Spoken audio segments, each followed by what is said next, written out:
Good morning dear students, welcome to online classes सबसे Sankalp public school Bakhariwa Anjani Sonbhadra. आज हम class 8 subject science chapter 3 materials in daily life का part 3 पढ़ेंगे। इससे पहले हमने पार्ट 2 तक सिंथेटिक फाइबर के 3 फाइबर्स के बारे में जाना। आज हम नेक्स्ट फाइबर जानेंगे एक्रिलिक। इससे पहले हमने 3 फाइबर्स के प्रॉपर्टीज और यूजेस के बारे में जाना था।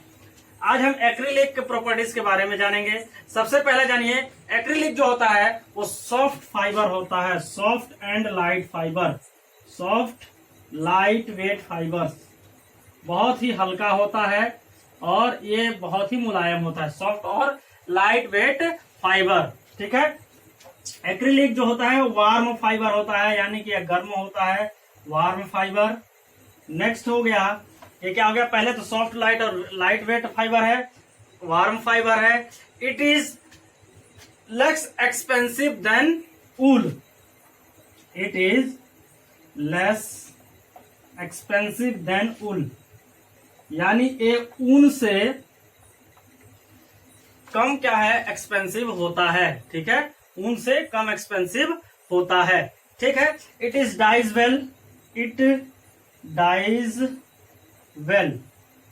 ठीक है, इसे अच्छे से रंगा जा सकता है, किसी भी प्रकार के रंगों में इसे आसानी से रंगा जा सकता है। ठीक है। It resist wrinkle and shrinkage, यानी इनमें किसी प्रकार का झुर्रीदार नहीं होता है। ये ऐसे फाइबर्स हैं जो कभी सिकुड़ते नहीं हैं तथा इनमें झुर्रियां नहीं आती हैं, झुर्रीदार उत्पन्न नहीं होते हैं। ठीक है, ये तो इसके मुख्य मेन प्रॉपर्टीज था, एक्रिलिक का मेन प्रॉपर्टीज था। ठीक है, अब हम इसका यूजेस देखेंगे, एक्रिलिक का यूजेस देखेंगे। इसका यूज जो होता है, मेजर यूज कहाँ होता है, यूजेस ऑफ एक्रिलिक। ठीक है, यूज कहाँ होता है, इसका सबसे ज्यादा यूज किया जाता है नाइट वियर, यानी जो रात में कपड़े पहने जाते हैं। नाइट वियर यानी कि जो रात में कपड़े पहने जाते हैं, उन कपड़ों को बनाने के लिए किया जाता है। ठीक है, नाइट वियर। सेकंड, इसका उपयोग कहाँ किया जाता है, यूजेस ऑफ एक्रिलिक जो होता है वह कहाँ किया जाता है, making of blanket, making of blanket. Acrylic is used making of blanket. ठीक है, यानी ब्लैंकेट बनाने के लिए भी एक्रिलिक फाइबर्स का प्रयोग किया जाता है। बैडमिंटन कॉक, एक्रिलिक जो फाइबर है, बैडमिंटन कॉक आप देखे ही हैं, जो फीदर चिड़िया जिसे सामान्य में कहते हैं, इस तरीके का जो होता है, इस तरीके से जो बना रहता है, बैडमिंटन जो खेला जाता है। ठीक है, ये बैडमिंटन कॉक जो होता है वो एक्रिलिक फाइबर से बनाया जाता है। ठीक है, अब हम देखेंगे इस तरीके से सिंथेटिक फाइबर्स जो हुआ समाप्त हुआ। अब हम प्लास्टिक के बारे में थोड़ा सा जानेंगे। सिंथेटिक फाइबर हो गया, अब प्लास्टिक के बारे में जानेंगे कि प्लास्टिक क्या होता है। प्लास्टिक, ठीक है, प्लास्टिक क्या होता है, सिंपल समझिए। The property of plastic to be moulded into described shape are called plasticity, यानी वह प्रॉपर्टी जिससे प्लास्टिक को मोल्ड करके डिस्क्राइब किया जाता है, ठीक है, उसे हम क्या कहते हैं, प्लास्टिसिटी कहते हैं। ठीक है, कोई भी शेप दिया जाता है, कोई भी अपना डिराइव्ड शेप दे दिया जाए, प्लास्टिसिटी कहा जाएगा। यानी किसी भी प्लास्टिक्स आइटम्स को क्या किया जा सकता है, the property of plastic to be moulded, यानी किसी भी तरीके से मोल्ड करके उसे नया शेप दे दिया जाए, कोई भी नया शेप, अपना नया शेप उत्पन्न करा दिया जाए, उसे हम कहते हैं प्लास्टिसिटी। प्लास्टिक जो होता है मुख्यतः 2 प्रकार के होते हैं। एक होता है आपका थर्मोप्लास्टिक, दूसरा होता है थर्मोसेटिंग प्लास्टिक। पहला होता है आपका थर्मोप्लास्टिक, दूसरा होता है थर्मोसेटिंग प्लास्टिक, ठीक है, एक थर्मोप्लास्टिक, दूसरा हो गया थर्मोसेटिंग प्लास्टिक। अब थर्मोप्लास्टिक और थर्मोसेटिंग प्लास्टिक में अंतर क्या होता है, कौन कौन से इसके अंतर्गत आते हैं, बस हम नॉर्मली पढ़ेंगे इसमें। पहला है पॉलीथीन। पॉलीथीन, थर्मोप्लास्टिक में पहला है पॉलीथीन। पॉलीथीन जो होता है वो पॉलीइथाइलिन भी इसे कहा जाता है, पॉलीइथाइलिन। इसका जो यह क्या है, एक पॉलीमर्स है, सभी के सभी क्या है, पॉलीमर्स है। पॉलीथीन का जो मोनोमर होता है वो इथाइलिन होता है। क्या होता है, इथाइलिन होता है। ठीक है, पॉलीथीन का प्रयोग कहाँ किया जाता है, कैरी बैग बनाने में किया जाता है। ठीक है, कहाँ किया जाता है, सबसे ज्यादा इसका उपयोग कहाँ किया जाता है, यूज कहाँ किया जाता है, कैरी बैग, यानी कि जो प्लास्टिक हम थैली लेकर के आते हैं, प्लास्टिक की थैली, उस थैली को बनाने में पॉलीथीन का प्रयोग किया जाता है। इंसुलेटर जो होते हैं, इलेक्ट्रिसिटी में जो इंसुलेटर्स बनाए जाते हैं, तार के ऊपर जो कवर चढ़ाया जाता है, वो किसका बनाया जाता है, प्लास्टिक का बनाया जाता है। ठीक है, सेकेंड वन इज, इसमें इसी के अंदर थर्मोप्लास्टिक के अंदर आएगा PVC, polyvinyl chloride. Polyvinyl chloride, इसके यूजेस मैं इसलिए नहीं लिख रहा हूं क्योंकि आपको पीडीएफ के रूप में ये दिया जा चुका है। आप पीडीएफ से अच्छे से देख करके सभी यूजेस को आप लिख लेंगे। अगर किसी को किसी प्रकार की कोई समस्या होगी तो आप हमसे कंसल्ट अवश्य कर लेंगे। पीवीसी पॉलीविनाइल क्लोराइड, ठीक है, इसका जो मोनोमर होगा वो क्या है, विनाइल क्लोराइड होगा। पॉलीविनाइल क्लोराइड का मोनोमर क्या होगा, विनाइल क्लोराइड। जैसे पॉलीथीन का मोनोमर इथाइलिन था, ठीक उसी प्रकार से पीवीसी का मोनोमर जो होता है वो विनाइल क्लोराइड होता है। पॉलीविनाइल क्लोराइड का मोनोमर विनाइल क्लोराइड होता है। ठीक है, इसका प्रयोग हम कहाँ करते हैं, रेन कोट में करते हैं। इसका प्रयोग मुख्यतः कहाँ होता है, रेन कोट बनाने में, यानी जो हम रेन कोट पहनते हैं बारिश के समय, जिस हम वस्त्र को धारण करते हैं, जिससे हमें क्या होती है, पानी से बचाता है। प्लास्टिक का जो वस्त्र होता है वो वास्तव में प्लास्टिक नहीं होता, हम सामान्य भाषा में कहते हैं प्लास्टिक का वस्त्र है। तो प्लास्टिक में कौन सा प्लास्टिक होता है, थर्मोसेटिंग प्लास्टिक होता है। और उस थर्मोसेटिंग प्लास्टिक में कौन से भाग का होता है, पीवीसी यानी पॉलीविनाइल क्लोराइड का बना होता है। ठीक है, सोल ऑफ शूज, जूते का जो सोल होता है निचला भाग, वह भी बनाया जाता है आपका पॉलीविनाइल क्लोराइड से, सोल ऑफ शूज जो होता है। ठीक है, पाइप जो होते हैं, वाटर पाइप्स जो होते हैं, वाटर पाइप्स भी किसका बनाया जाता है, पीवीसी का। देखते हैं कि पीवीसी का पाइप दीजिए, पीवीसी पाइप पॉलीविनाइल क्लोराइड का जो होता है पाइप होता है। ठीक है, वाटर पाइप्स बनाया जाता है। टैंक्स बनाए जाते हैं, वाटर टैंक्स जो होते हैं, टैंक्स बनाए जाते हैं। वो टैंक्स भी, जैसे पानी की जो टंकियां होती हैं, वो भी पीवीसी यानी पॉलीविनाइल क्लोराइड की बनाई जाती है। नेक्स्ट हम देखेंगे, थर्ड इज पॉलीस्ट्रीन। ठीक है, पॉलीस्ट्रीन में इसका मोनोमर क्या हो जाएगा, एस्टेरिन हो जाएगा। इसका मोनोमर क्या हो जाएगा, एस्टेरिन जो हो जाएगा वो मोनोमर हो जाएगा। ठीक है, इसका प्रयोग कहाँ करते हैं, इंसुलेटर बनाने में प्रयोग होता है। ठीक है, इंसुलेटर्स, जितने इंसुलेटर्स होते हैं, जैसे प्लग हो गया इंसुलेटर, उस इंसुलेटर्स को बनाने में या क्या किया जाता है, पॉलीस्टीरीन का प्रयोग मुख्य रूप से किया जाता है। ठीक है, इंसुलेटर ऑफ, जैसे फ्रिज हो गया, फ्रिज के अंदर का इंसुलेटर्स होता है, सेल फोन्स होते हैं, मोबाइल फोन्स जो होते हैं, टीवी होता है, इन सभी का इंसुलेटर्स जो होते हैं, बॉडी का इंसुलेटर्स, जो बॉडी का कवर्स होते हैं, वो किसका बना होता है, पॉलीस्टीरीन का बना होता है। मोबाइल का जो ऊपरी भाग होता है वो पॉलीस्टीरीन का बना होता है। टीवी का ऊपरी सतह जो होता है, फाइबर्स होते हैं, वह किसका बना होता है, पॉलीस्टीरीन का बना होता है। फ्रिज का जो होता है वह भी पॉलीस्टीरीन का बना होता है। ठीक है, नेक्स्ट हम देखेंगे, अब हम देखते हैं इसमें क्या करते हैं कि थर्मोसेटिंग प्लास्टिक में मुख्य रूप से हम देखेंगे इसमें क्या दो चीजें होती हैं। इसमें हमने तीन चीजें देखा, पॉलीथीन, पीवीसी और पॉलीस्टीरीन देखा। इसमें मुख्य रूप से थर्मोसेटिंग प्लास्टिक में दो ही चीज होती हैं, एक होता है आपका बेकेलाइट और दूसरा होता है मेलामाइन।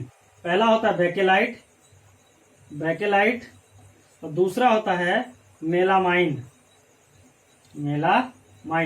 ठीक है, बेकेलाइट और मेलामाइन। अब बेकेलाइट का प्रयोग कहाँ करते हैं, ये गुड इलेक्ट्रिसिटी इंसुलेटर्स होते हैं, जैसे जो प्लग होता है, ठीक है, वो उस प्लग को बनाने में बेकेलाइट का प्रयोग किया जाता है। मेलामाइन एक हार्ड होता है, हार्ड सरफेस जो होते हैं, या होते क्या है, हार्ड होते हैं, लेकिन ये सरफेस कैसा बनाते हैं, स्मूथ सरफेस बनाते हैं, स्मूथ सरफेस को निर्माण करते हैं मेलामाइन।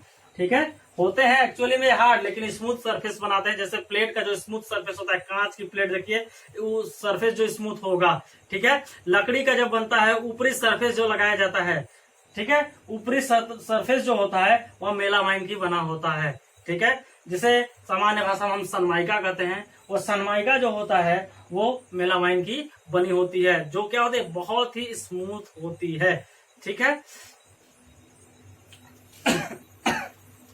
इस तरीके से ये प्लास्टिक खत्म हुआ। अब हम देखेंगे एडवांटेज ऑफ प्लास्टिक। प्लास्टिक का एडवांटेज क्या होता है? Advantage of plastic, advantage of plastic, advantage of plastic. अब प्लास्टिक का एडवांटेज क्या होता है? मुख्य रूप से क्या क्या उपयोग किया जा सकता है? तो ये सभी प्लास्टिक के एडवांटेज ही हैं। जो पॉलिथीन का प्रयोग हम करते हैं, कैरी बैग बनाने में एडवांटेज है, रेनकोट बनाने में एडवांटेज है, ठीक है, सोल शूज बनाने में, सोल ऑफ शूज बनाने में एडवांटेज है, वाटर पाइप वाटर टैंक्स बनाने में, ये सब एडवांटेज ही हैं, ठीक है, इंसुलेटर बनाने में एडवांटेज ही हैं, ठीक। और क्या बना रहा था स्मूथ सरफेस में, जैसे कि क्या सनमाइका जो बनता है, वो भी सारे के सारे ये जो सभी चीजें हैं एडवांटेज के रूप में ही प्रयोग किए जा सकते हैं। जो भी चीज हम प्लास्टिक का प्रयोग कर रहे हैं, कैरी बैग है, आसानी से हमारे लिए एक एडवांटेज है कि हम बैग घर से नहीं लेकर जा रहे हैं, फिर भी हमें कैरी बैग प्लास्टिक का मिल जा रहा है, हल्का मिल रहा है और लाइट वेट है, कोई भारी भी नहीं है, आसानी से मिल जा रहा है और मजबूत भी है, टिकाऊ भी है, ठीक है। ये इसका क्या हो जाएगा? एडवांटेज हो जाएगा, ठीक है। Plastic are lightweight, strong, ठीक है, ड्यूरेबिलिटी। और प्लास्टिक जो होते हैं वो केमिकल रेजिस्टेंट होते हैं, इनमें केमिकल कोई प्रभाव नहीं पड़ता है, इसमें केमिकल भी स्टोर करके रखा जाता है। प्लास्टिक की बॉटल्स में देखिए केमिकल से स्टोर करके रखा जाता है। प्लास्टिक के बॉटल्स में जो होते हैं मेडिसिन आपको मिलेंगे, सिरप मिलेंगे, तो ये सभी क्या है? प्लास्टिक के एडवांटेज हैं। इसके मुख्य रूप से डिसएडवांटेज की अगर बात करें, प्लास्टिक का जो डिसएडवांटेज होगा, नेक्स्ट हमारा टॉपिक है डिसएडवांटेज ऑफ प्लास्टिक। डिसएडवांटेज, ये तो एडवांटेज था, लेकिन अब हम क्या पढ़ेंगे? डिसएडवांटेज। डिसएडवांटेज ऑफ प्लास्टिक जो होता है, डिसएडवांटेज ऑफ प्लास्टिक। मुख्य रूप से यह क्या करता है? सबसे पहला जो डिसएडवांटेज होगा, यह इन्वायरमेंट को डैमेज करेगा। इन्वायरमेंट, ठीक है, इन्वायरमेंट डैमेज करेगा, इन्वायरमेंट को डैमेज करता है, ठीक, इससे इन्वायरमेंट में डैमेज होता है। दूसरा जो होता है मुख्य रूप से ये क्या आता है? Threat to animal life, threat to animal life, इसमें हम अभी विस्तार से बताएंगे आपको, ये सिर्फ टॉपिक्स हैं। तीसरा होता है पॉल्यूशन। ये तीन जो मुख्य चीजें हैं, इन तीन मुख्य चीजें को क्या करता है? यह मुख्य रूप से प्लास्टिक के डिसएडवांटेज है। इन्वायरमेंट को डैमेज करता है। प्लास्टिक ऐसी वस्तुएं हैं जो न पिघलती हैं, न सड़ती हैं, न गलती हैं, कहीं न कहीं रूप में वह इन्वायरमेंट को डैमेज करेगी। किस तरीके से? अगर हम मिट्टी में उसको दबा दें तो मिट्टी में ज्यों का त्यों बना रहेगा, 10 साल 20 साल 50 साल बाद भी करेंगे तो ज्यों का त्यों ही रहता है। थ्रेट टू एनिमल्स, इसको क्या होता है? जैसे प्लास्टिक कचड़े में फेंक दे रहे हैं, तो जो गाय पशुएं जो चल रहे हैं ऐसे ही खुले में, तो वो क्या कर रहे हैं? प्लास्टिक को खा रहे हैं, जिससे उनके जीवन पर बहुत सारा प्रभाव पड़ रहा है। शहरों में आज देखेंगे बहुत सारी गायें ऐसी हैं जो प्लास्टिक खा करके मर जा रही हैं। पॉल्यूशन क्या है? पॉल्यूशन, प्लास्टिक से पॉल्यूशन हो रहा है। अगर हम मिट्टी में डाल रहे हैं तो सॉइल पोल्यूशन हो रहा है, उसको जला दे रहे हैं तो एयर पोल्यूशन हो जा रहा है, ठीक है। तो बहुत सारे पोल्यूशन जो हो रहे हैं, बहुत इससे क्या हो रहे हैं? जहरीली गैसें निकल रही हैं। तो ये क्या हो रहा है? डिसएडवांटेज ऑफ, ये मुख्य रूप से प्लास्टिक है, ठीक है। अब इसका हम मैनेजमेंट ऑफ प्लास्टिक कैसे कर सकते हैं? प्लास्टिक जो वेस्ट है, प्लास्टिक वेस्ट, लास्ट टॉपिक इस चैप्टर का हम पढ़ेंगे, मैनेजमेंट ऑफ प्लास्टिक वेस्ट। जो प्लास्टिक वेस्ट हो रहे हैं, उन प्लास्टिक वेस्ट से हम किस तरीके से करेंगे? Management of plastic waste, management of plastic waste, ठीक है। प्लास्टिक वेस्ट को मैनेज करने के लिए किस तरीके से हम मैनेजमेंट करेंगे कि जो प्लास्टिक वेस्ट है वह फिर से हम प्रयोग में ला सकें, क्योंकि हम इसको जला सकते नहीं है, दबा सकते नहीं, सड़ा सकते नहीं, गला सकते नहीं है। तो तीन चीजें होती हैं। पहला होता है रिड्यूस, ठीक है। दूसरा होता है रीयूज, रीयूज, देखिए रिड्यूस, रीयूज और रिसाइकल, 3R का प्रयोग करते हैं हम। इन 3Rs में 3R जिसको बोलते हैं 3R, रिड्यूस, रियूज और रिसाइकल। रिड्यूस में पहले हम उसको रिड्यूस करेंगे, नष्ट करेंगे, ठीक है, और फिर उसको हम रीयूज करेंगे, पुनः उसका उपयोग करेंगे और पुनः उसको रिसाइकल करके फिर से बनाएंगे। आपने प्लास्टिक के जो बॉटल्स आते हैं, इन बॉटल्स में आपने इस तरीके का चिन्ह देखा होगा, 5 लिखा होगा, 2 लिखा होता है, 3 लिखा होता है, इस तरीके का तीर का निशान रहता है, ऐसे ऐसे और ऐसे।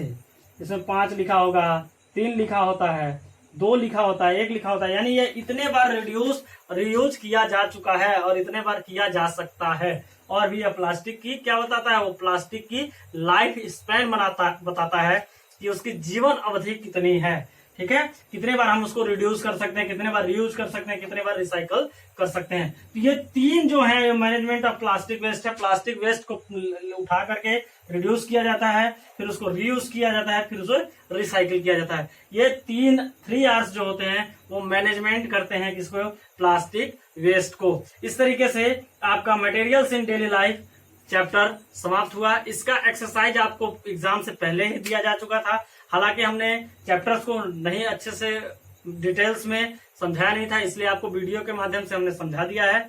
अगर इसके बावजूद भी किसी को किसी प्रकार की कोई समस्या होती है तो वो हमारे पर्सनल व्हाट्सएप नंबर पर मैसेज करके, कॉल करके अपने समस्या का समाधान पा सकता है। Thank you, have a nice day.